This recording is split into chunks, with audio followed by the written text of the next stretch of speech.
Australia is a land full of exotic landscapes and strange plants and animals. In fact, some 80% of the native flora and fauna is unique. A number of these unique species are also deadly and have earned the continent a worldwide reputation as the home of all things venomous. Australian snakes in particular seem to engender widespread fascination and fear. There are over 140 species of Australian snakes, with the discovery and identification of new species ongoing. The good news is the majority of these snakes are either non-venomous or only mildly venomous. Less than 20% are rated extremely or highly venomous, and these tend to take the spotlight.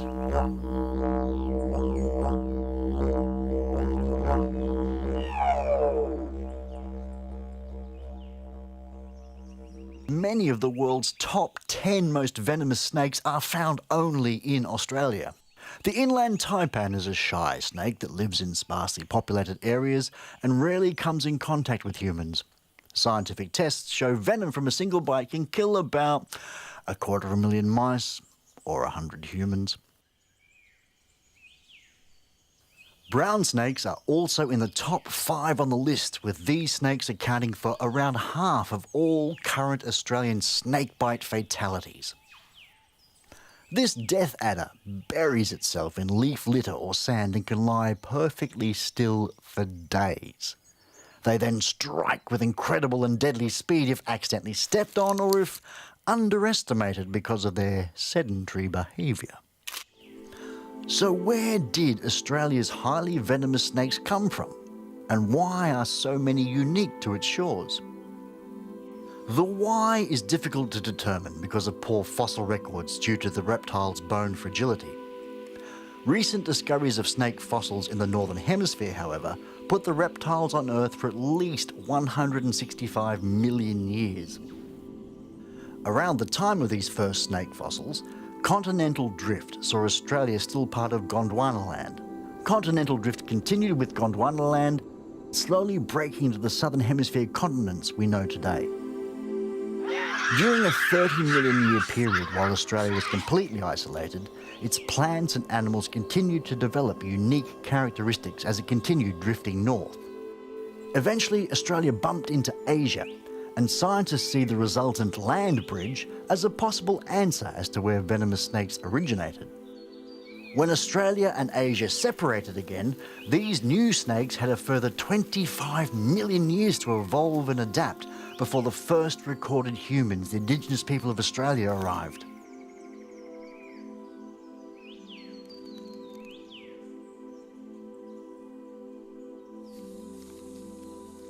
The Indigenous people practiced a culture of respect for and coexistence with the natural world. Many language groups embraced snakes as totems, and the creatures also found their way into creation mythology and Indigenous lore. The Indigenous people also knew the natural world's own snake warning systems, and when snake bites did occur, natural cures and remedies were used to treat the victims. Stories of the rainbow serpent continue to be handed down today. These modern Indigenous youth are learning their rainbow serpent story from their elders. 40,000 years ago, this land was known as Talanara. We had 3 greedy frogs called Tipikaka who drank all the water. The animals kept asking Tipikaka if they could give the water back to this land. The frogs kept shaking their head and refused to do it. When Jana hears the cry of the animals, knocks on Iluru, and out comes a rainbow serpent. She comes across Tipikaka, tickles his tummy. Up he got and started dancing. The frogs all danced, and as their mouths opened, all the water came out. This is how we got water to our land. The arrival of the First Fleet brought an opposing attitude to the Indigenous inhabitants. Early settler clearing and farming brought them into constant conflict with snakes. Snakes defended the assault on their environment, leading to deadly encounters. By the mid to late 1800s, there were elaborate fear campaigns to protect the population from these deadly reptiles, leading to the adoption of an attitude that the only good snake is a dead snake. One record of a quite bizarre cure occurred in October 1891. A Victorian engine driver and pump inspector on the Gippsland rail line was bitten twice in 4 days.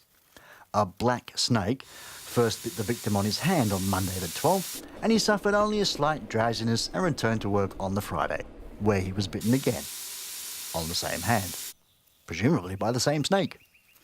After the second bite, the nearby station master applied first aid and put him on the 9 AM train to Berwick.